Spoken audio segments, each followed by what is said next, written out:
assaulting the narrative, destroying their lives, unearthing the truth. I want the truth! This is The Truth with John Gordon.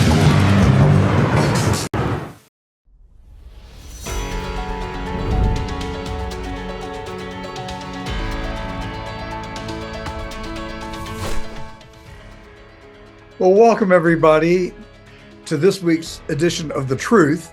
We're coming to you today from Los Angeles, California. And behind me is the famed Beverly Wilshire Hotel. We're staying across the street at a beautiful hotel right here in the middle of Beverly Hills, overlooking the mountains surrounding Los Angeles, the Hollywood Hills, where all the stars live. And we've had wonderful weather and a wonderful Thanksgiving. I hope you have as well. Well, today we're going to talk about everything Trump and also about the inadequacies of the Biden and the Harris administration and where we are. There's a lot to unpack that has occurred this Thanksgiving weekend. I hope you're safe and I hope you've had a wonderful Thanksgiving. So now in the aftermath of the campaign, there are a number of winners and losers.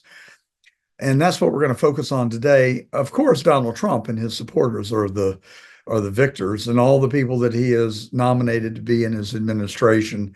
It is an all-star cast. It is a Super Bowl team.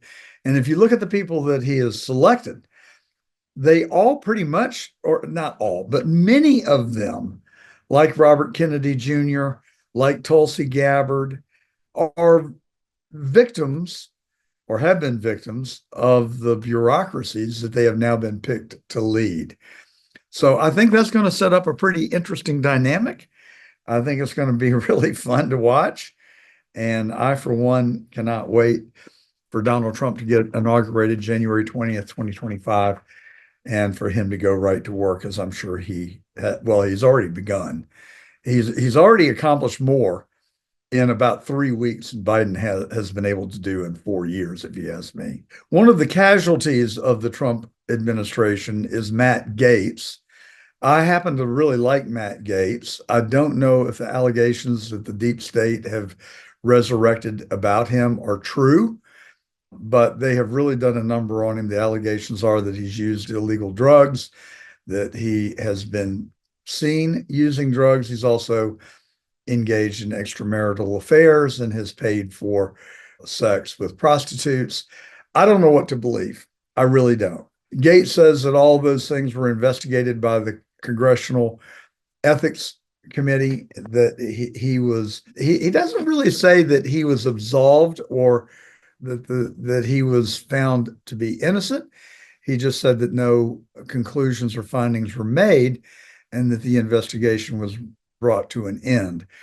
Well, his detractors from both parties have resurrected that. And so now Gaetz is left in a really uncomfortable position. He thought that he was being very clever in resigning from Congress, which had the effect of bringing the congressional investigation and their authority to an abrupt halt. But it didn't stop the mainstream media and the Washington swamp from continuing their assault on Matt Gaetz. And so we don't really know what to make of that, frankly, other than now he's not a member of Congress. He has said that, well, he just resigned from the current Congress, not from the next Congress. That might be a little bit of a stretch. I didn't hear that in his resignation. Maybe he could pull that off, but I have my doubts. He could make himself a candidate for re-election.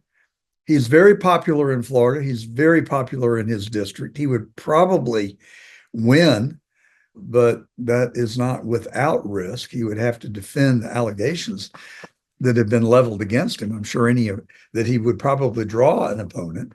And I think that the opponent would probably want to get into the allegations that have been leveled against him. One of the other casualties, I think, of the 2024 election would have to be Nancy Pelosi. A lot of Democrats are lining up saying you need to go quietly into the night, that she orchestrated the coup against Biden that she pretty much hand selected Harris. Harris, the lady that ran against Trump, she never received a single primary vote to become the Democratic nominee. When she did run for president in 2020, she got less than 2% and had to drop out because it was obvious that her campaign was going nowhere fast.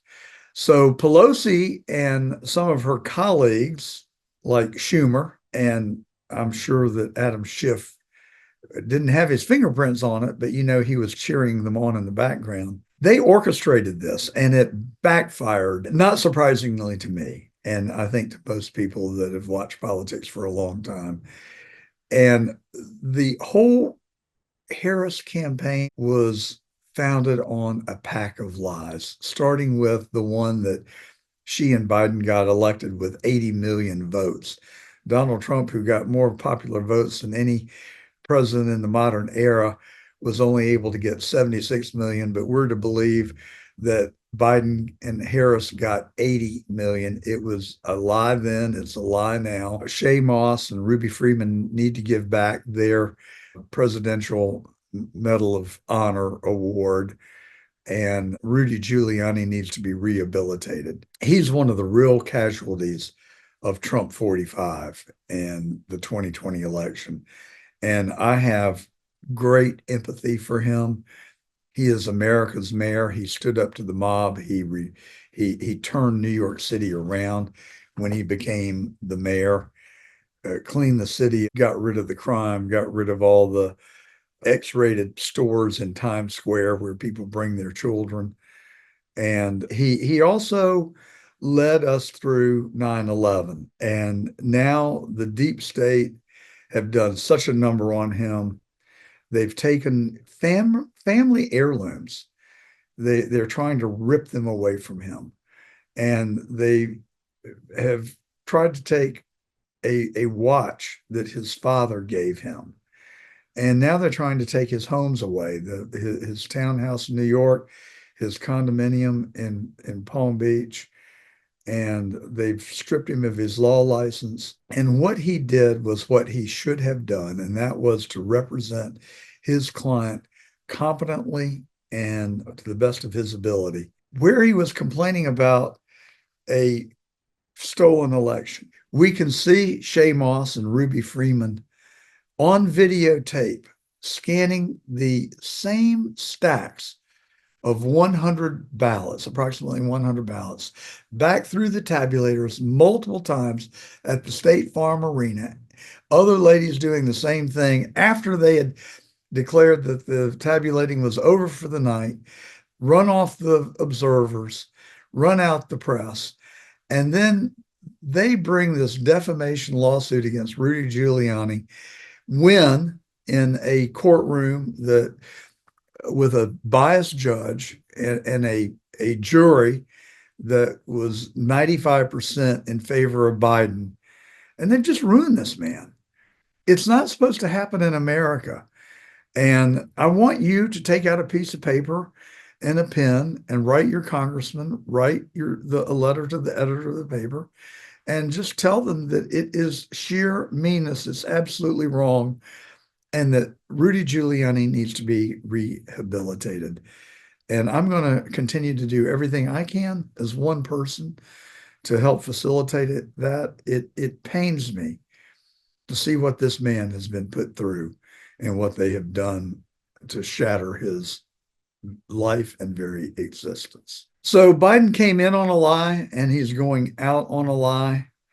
Kamala Harris proved to be as inept at campaigning as she was at governing. She said that she was in the room on every major decision that was made, and that she told The View that she wouldn't go back on any of them. She and Biden were resoundingly defeated if it was a referendum on their administration, and it appears that she made it that way. But folks, if you look at what this campaign spent, it is just unbelievable that they raised $1.6 billion through campaign funds and 501c4s that were friendly to their campaign, that were supportive of them. And they spent $1.5 billion. They paid Beyonce $3 million for coming to a campaign rally where she was supposed to perform. She did not perform. She took the stage. She acted like she was not happy to be there. She made a tepid endorsement of Harris and then got off the stage. She never delivered on a promise, which was to perform. So I don't know where that memorandum of understanding is and what recourse the Harris campaign has. But similarly, she went on with Oprah in a town hall that was so clearly staged. And Oprah gave her the most softball questions. And even Oprah acted like she was uncomfortable. Like, if you read the body English, like, is that really the best that you can do? And here I am having to put my credibility on the line as being the host of this contrived town hall meeting. Well, researchers have found that the Harris campaign paid Oprah $1 million. Oprah denies it. She says, no, she didn't get anything. Well, Oprah's playing kind of fast and loose with the facts now. We find out because the $1 million went to her company, Harpo Productions. So nobody's really happy with anybody in the Democratic Party